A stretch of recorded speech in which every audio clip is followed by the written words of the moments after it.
The laughter around the restaurant felt distant, muffled, as if the world had stepped back to watch my life unfold on a cruel stage. Candles flickered on the table, their warm glow bouncing off the polished glasses and silverware. I should have been happy, 30 years old, surrounded by family, but my chest felt hollow. I noticed the smirk on my husband's face even before I saw the gift bag his mother placed in front of me. Her hands trembled just enough to betray the excitement she tried to hide. Everyone waited, their eyes hungry. Something inside me knew this wasn't a celebration. It was an execution wrapped in glitter and ribbons. I opened the envelope slowly, aware of every camera phone pointed my way. My name was written neatly in bold letters at the top of the papers. Divorce. The word sliced through me, but I didn't flinch. The silence that followed was heavier than any scream. From all of us, my mother-in-law said, her voice dripping with satisfaction. The people around us began whispering, unsure whether to laugh or look away. My husband leaned back, pretending to sip his drink, recording the scene with his phone like he was directing a show he'd already scripted. I looked at the papers, then at her, then at him. My hand didn't shake when I picked up the pen. I signed every page without hesitation. The pen glided across the paper smoothly, like I'd practiced this moment in my mind 1,000 times. "Thank you," I said softly, handing them back. Their faces froze. They expected tears, maybe rage. Instead, I smiled, a small, calm smile that made their victory taste bitter. "You've just given me exactly what I wanted." I stood, adjusted my coat, and left the restaurant. Behind me, the sound of clinking glasses and forced laughter faded into nothing. Before we continue, I want to thank you for joining me in sharing these stories that matter. If you believe that standing strong after betrayal is a victory worth celebrating, please consider subscribing. It's free and helps me share more empowering stories like this. Now let's see how this unfolds. And remember, don't forget my channel. Outside, the cold air bit at my skin, but I welcomed it. It felt real, unlike the fake warmth I'd endured for years. The streetlights shimmered on the wet pavement as I walked toward my car. My reflection in the window looked unfamiliar, but there was something new in my eyes. Quiet determination. I sat inside, gripping the steering wheel, and exhaled for what felt like the first time in years. I wasn't crying. I wasn't broken. I was free. But they didn't know that yet. To them, I just walked away defeated. To me, I just walked into the beginning of something powerful. As I drove away, my phone buzzed with notifications, videos, messages, and comments from people who'd already seen the clip my husband had posted online. He'd captioned it, "When your wife finally gets what she deserves." I laughed quietly. He thought he'd humiliated me in front of everyone, but the truth was, I had been preparing for this day long before he pressed record. The silence he mistook for weakness had been the sound of me planning. Every insult, every manipulation, every cold night spent pretending to sleep beside him had built up to this very moment. I remembered the first time I realized he no longer loved me. It was a Sunday morning, sunlight spilling into the kitchen. I had made his favorite breakfast, hoping to soften the wall between us. He scrolled through his phone without looking up. "You're trying too hard," he said flatly. That sentence stayed with me, echoing in the corners of my mind, pushing me to stop trying for him and start fighting for myself. Over the months, the distance grew. His mother became my shadow, always there, whispering poison in his ear, reminding him I wasn't good enough. I learned to smile through it, but inside I was building armor. By the time the dinner invitation arrived, I already knew what it was about. My intuition had never been wrong about them. I dressed carefully, not in sadness but in quiet defiance. A white blouse, neat trousers, a calm face. They expected tears, I brought silence. They expected a scene, I brought peace. The kind that unsettles those who thrive on chaos. I could feel their discomfort as soon as I entered the restaurant, like a storm waiting for a single spark. Even when she handed me that envelope, I noticed her satisfaction wasn't pure. It was desperate. She wanted control, to end things on her terms. What she didn't realize was that I'd already taken control in silence. Every account had been checked. Every secret of theirs was already stored. Every piece of leverage they had over me had been quietly dismantled. They thought the divorce papers were the end of my story, but they were simply the final line of theirs. The drive home that night felt surreal. I turned on the radio, letting the soft hum of music drown the noise in my head. I thought of all the birthdays I'd spent pretending to be happy, pretending to be loved. I thought of the times I'd walked into rooms where conversations stopped, of the cold glances exchanged across dinner tables. And now for the first time I didn't care. Freedom, even in the form of a cruel joke, still felt like freedom. When I got home, I placed the signed papers on my desk and poured myself a glass of wine. The house was quiet. His clothes still hung in the closet, his scent still lingered, but I didn't feel attached to any of it. I opened my laptop, took one last look at my reflection on the screen and whispered, "They have no idea."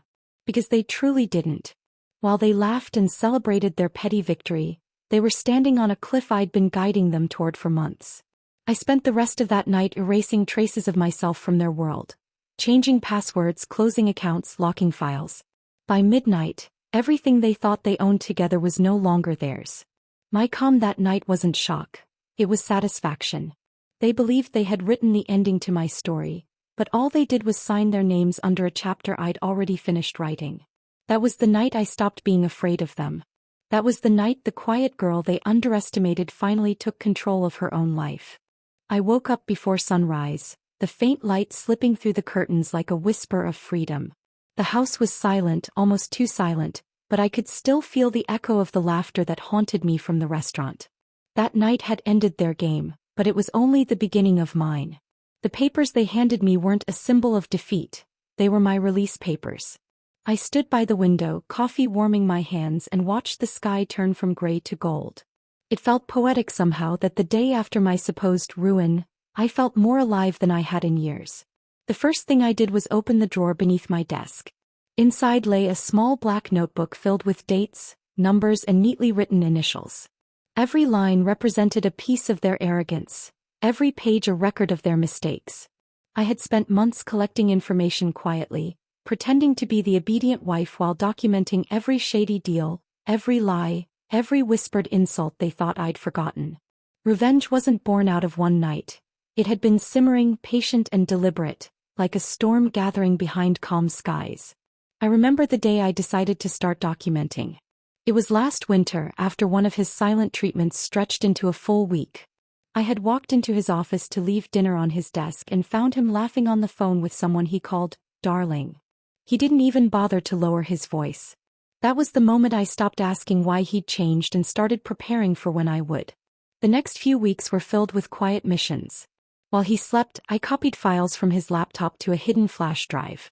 At the time, he was too confident to set passwords. He never thought I'd understand his work or care enough to check. But I cared. I cared enough to notice that his business trips coincided perfectly with his mother's company's sudden growth, and that large sums of money were being redirected to offshore accounts. Every discovery fueled my determination. Each clue made me stronger. I visited my late father's old friend, Mr. Khan, a retired lawyer who had known me since childhood. He looked surprised when I showed up at his office one rainy afternoon, soaked and trembling, not from fear but from restraint. "You've always been calm, my dear," he said gently, scanning the papers I'd brought. "But calm seas hide strong currents. What are you planning?" I smiled faintly. "To end a war they think they've already won." He agreed to help me quietly, setting up accounts and legal shields under my name. Every step I took brought me closer to freedom, but I kept my composure. I wanted them to see nothing coming. In the evenings, I acted as though everything was normal. I cooked, cleaned, laughed at their jokes.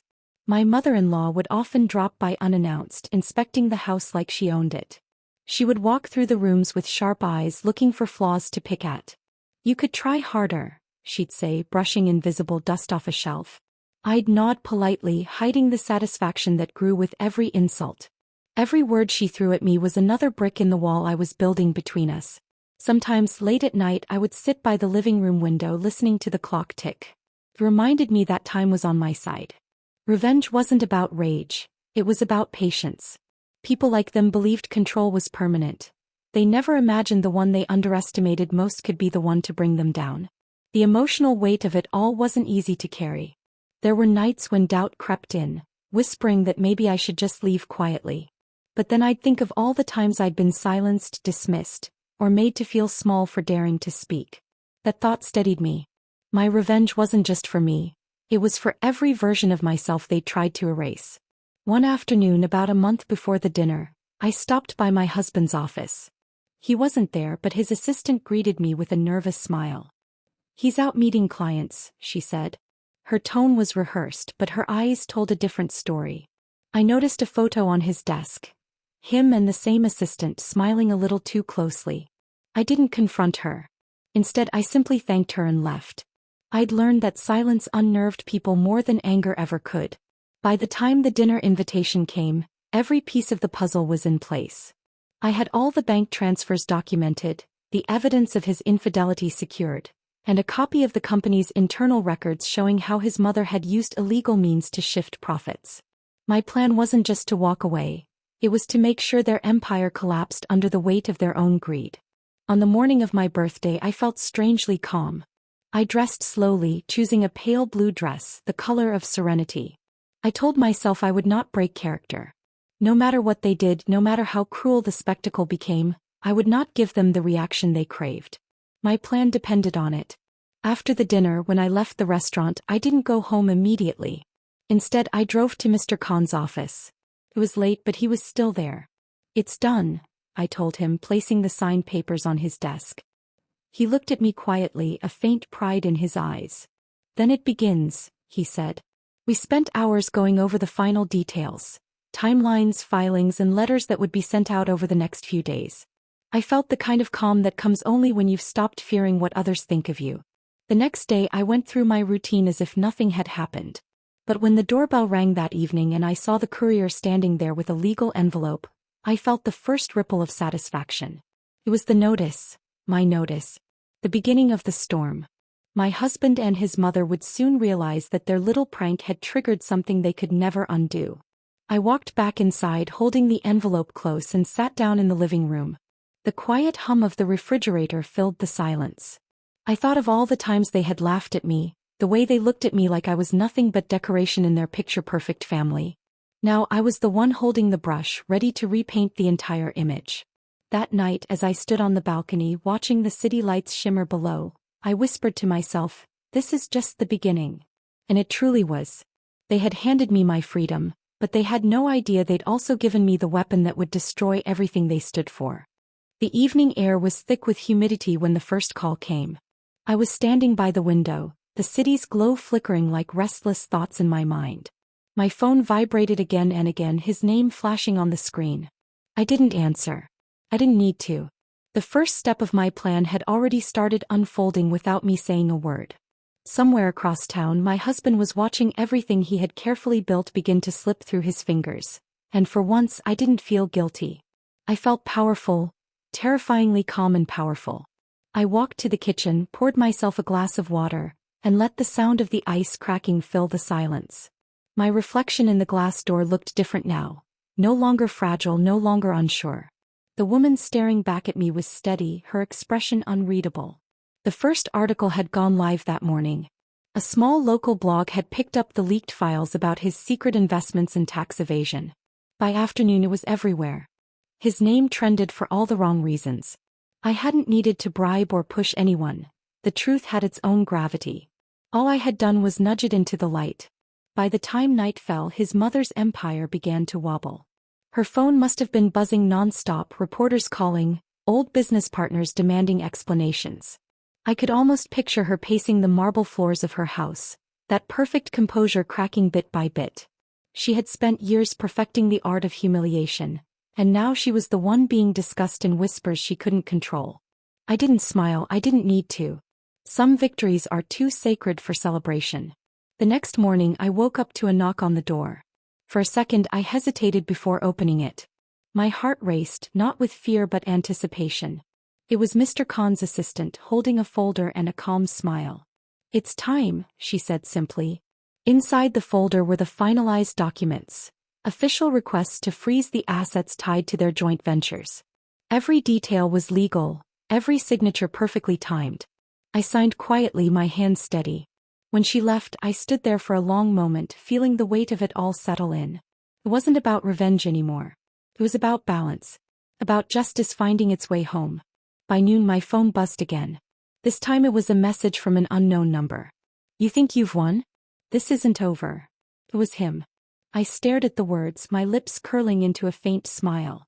I deleted the message without replying. Words were his weapon once. Silence was mine now. A few minutes later, a second message arrived. A video link. Against my better judgment, I clicked. It was footage from that night, the restaurant scene. My reaction, my calm smile, my quiet exit. He had posted it again, hoping for sympathy this time. But the comments told a different story now. People weren't laughing anymore. They were questioning him. She looks too calm. She knew something. There's more to this. The internet had turned. He didn't realize that once a story changes tone, it never changes back. That night, I received another visitor. It was his assistant, the same woman from his office. She stood at my door, drenched from the rain, her mascara running. "Please," she said, her voice shaking. "He's losing everything. He hasn't slept in days. He said you'd understand." I studied her face. Young, frightened, maybe realizing she was part of something much bigger than an affair. "He's reaping what he planted," I said softly. She tried to speak, but I closed the door gently before she could find the words. I didn't hate her. She was just another pawn in their endless game of power. But I wasn't part of that game anymore. Over the next few days, the tension thickened. Reporters camped outside their estate. Former partners began withdrawing investments. Anonymous sources leaked more evidence. Every thread they had woven so tightly was unraveling. Yet I felt no thrill. Only a deep, quiet satisfaction that justice didn't always need noise. It just needed patience. One afternoon, while sorting through old photographs, I came across a picture of us taken years ago. Him holding my hand, both of us smiling like strangers pretending to be in love. For a fleeting moment, something tugged at my chest. I remembered the early days. The laughter, the long drives, the small gestures that made me believe we were building something real. Then I remembered how easily he'd thrown it away. The ache dissolved into resolve. Love couldn't survive in the soil of deceit, and I had no intention of mourning a garden that never grew. A few days later, the twist I hadn't anticipated arrived. Not from them, but from life itself. One of the reporters who had covered the story called me. "You should know," he said quietly, "your husband tried to shift the blame. He claims you're the reason for the leaks." I felt a cold amusement. "Let him," I replied. "The truth doesn't care who points the finger." But that night I couldn't sleep. I lay awake thinking about how far this had gone. The plan I'd crafted so carefully was now alive, moving beyond my control. I realized that revenge, once set free, takes on a life of its own. The next morning I went for a walk by the river. The air smelled of rain, the sky heavy and gray. I watched the current ripple under the bridge, steady and unstoppable. It reminded me of my journey, quiet but forceful. My phone rang again. This time it was Mr. Khan. "It's almost done," he said. "The final hearing will expose everything. Are you ready for that?" I nodded even though he couldn't see me. "I've been ready for years." That evening, while making tea, I heard the news on television. His company had officially declared bankruptcy. His mother's firm was under investigation. Their once flawless reputation was in tatters. I turned off the TV and sat in silence. There was no joy, no celebration, only peace. A peace that came from knowing I had faced them without fear and won in my own way. Later that night, I received one last message from an unknown number. "You destroyed me." I typed a reply, paused, then erased it. Some things didn't need to be said. I put my phone away, opened the balcony door, and let the cool wind sweep through the room. The lights from distant buildings shimmered like broken promises. I took a deep breath, realizing I wasn't the same woman who had walked into that restaurant weeks ago. I wasn't defined by what they had done to me, but by how I chose to rise from it. Somewhere out there, they were still trying to make sense of what went wrong. They would never understand that it wasn't one grand act that brought them down. It was every small cruelty, every moment they dismissed me, every chance they took my silence for surrender. That was their undoing. And as I stood there watching the night fade into dawn, I knew the knife had finally turned, not out of hate but justice. The wind carried the faint scent of jasmine that morning, the same scent that used to fill the hallways of the old house I once shared with them. I stood on my balcony, watching the dawn paint soft colors across the sky, a quiet reminder that even endings can be beautiful if you stop resisting them. My world had changed. The storm had passed, leaving behind a silence that was not empty but whole. For the first time in years, I felt the kind of calm that wasn't borrowed from someone else's approval. It was my own. It was earned. I spent that morning cleaning my new apartment by the coast, a small, sunlit space that overlooked the sea. The sound of waves was constant, steady, forgiving. Each crash against the shore felt like a heartbeat, reminding me that life moves forward no matter how much is lost. The walls were bare, but they carried peace. My hands moved over each surface, each piece of furniture I had chosen for myself. There was no one to impress now, no voice in the background reminding me to do things differently. Freedom, I realized, isn't loud. It's quiet, patient, and deeply personal. Around noon my phone rang. I almost didn't answer, but curiosity won. His name appeared again, the one I had deleted and blocked a dozen times, but fate, it seemed like, to play tricks. I hesitated, then pressed the green button. "What do you want?" My voice came out steady. On the other end there was a long pause followed by a sigh. "I just wanted to see how you're doing." The words sounded rehearsed, fragile. "You don't need to check," I said softly. "I'm fine." He exhaled sharply, frustrated by my calm. "Everything's gone," he muttered. "You destroyed me." I let the silence stretch. Then I said, "No. I just showed you what destruction looks like when it comes from within." Before he could reply, I ended the call. That conversation stayed with me longer than I expected. Not because of his words, but because of what they revealed. He was still trapped in the same illusion of control, unable to see that the real loss wasn't money or power, but peace. The kind of peace that comes only when you stop fighting for dominance and start learning to live with truth. I had learned it the hard way, but at least I had learned. That evening I decided to step outside. The air was warm, carrying the sounds of laughter from nearby cafes. I walked to the boardwalk, my sandals clicking against the wooden planks. A group of children played by the shore, chasing waves that kept slipping from their reach. One of them tripped, and his laughter echoed through the salty air. I smiled. For years I had forgotten how laughter could sound when it wasn't forced. I walked until the sun dipped low, then stopped to watch the horizon swallow the light. It felt symbolic somehow, like watching my old life fade into something distant and harmless. Later, as I sat in my studio surrounded by sketches and unfinished paintings, I realized how different my world looked now. My art had changed too. It no longer carried pain, it carried release. Each brushstroke felt lighter, freer. I painted what I wanted, not what someone else thought was worth framing. Sometimes I even laughed while painting, something I never did before. My heart no longer needed validation. It needed expression. And for the first time that was enough. One day, while teaching a small art class to local children, I noticed a girl standing apart from the group. She was quiet, hesitant, her sketchpad blank. I knelt beside her and asked, "What's stopping you?" She looked up with uncertain eyes and said, "I'm scared it won't look good." I smiled softly. "Then make it look honest," I said. "That's better than perfect." She drew the first line, shaky at first, then more confident. Watching her reminded me of myself. Of the woman who had once lived in fear of being judged, of never being enough. I realized then that healing doesn't come from revenge or victory. It comes from creation, from rebuilding what was broken inside you. Weeks passed quietly, the rhythm of my new life becoming something steady and comforting. I began writing again. Letters to myself, to the woman I used to be. I kept them in a box by my bedside, a reminder that I'd survived every storm that tried to drown me. One evening while writing I found myself thinking about forgiveness. Not for them, but for me. I had carried anger for so long that it had begun to feel like armor. But armor, no matter how strong, becomes heavy after a while. Letting go wasn't about excusing their cruelty. It was about freeing myself from its shadow. A month later, fate crossed paths with irony again. I saw him. It was at a small bookstore by the pier. I almost didn't recognize him at first. His posture was different, his once sharp features softened by exhaustion. He looked up and froze when he saw me. "You look different," he said quietly. "I feel different," I replied.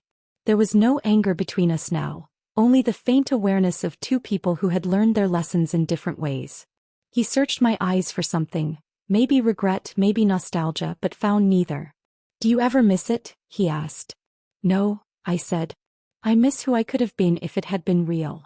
He nodded slowly, a hollow smile tugging at his lips. "I'm sorry," he whispered. I believed him, but it didn't matter anymore. Some apologies are meant for the past, not the future. As he walked away, I felt a strange peace settle inside me. Not triumph, not sadness, just acceptance.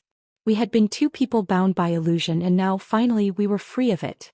I walked back to my studio that evening, the sunset casting golden light through the windows. The room felt alive, humming with the quiet sound of new beginnings.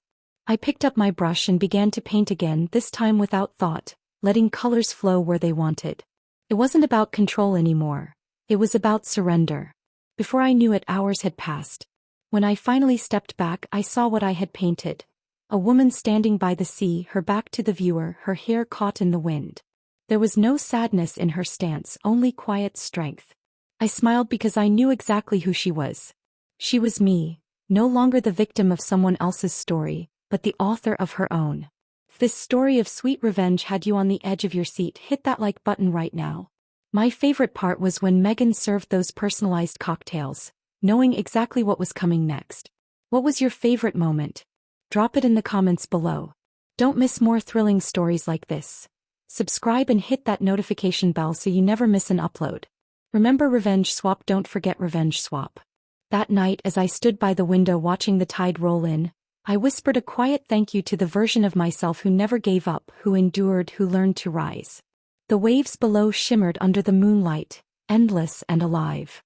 I thought of everything that had happened, the betrayal, the loss, the pain, and realized it had all led me here. To this moment. To this peace. I blew out the candle beside me and smiled. Freedom, I realized, doesn't come from destroying others. It comes from rebuilding yourself. And sometimes, the most powerful revenge is simply living well enough that you never look back.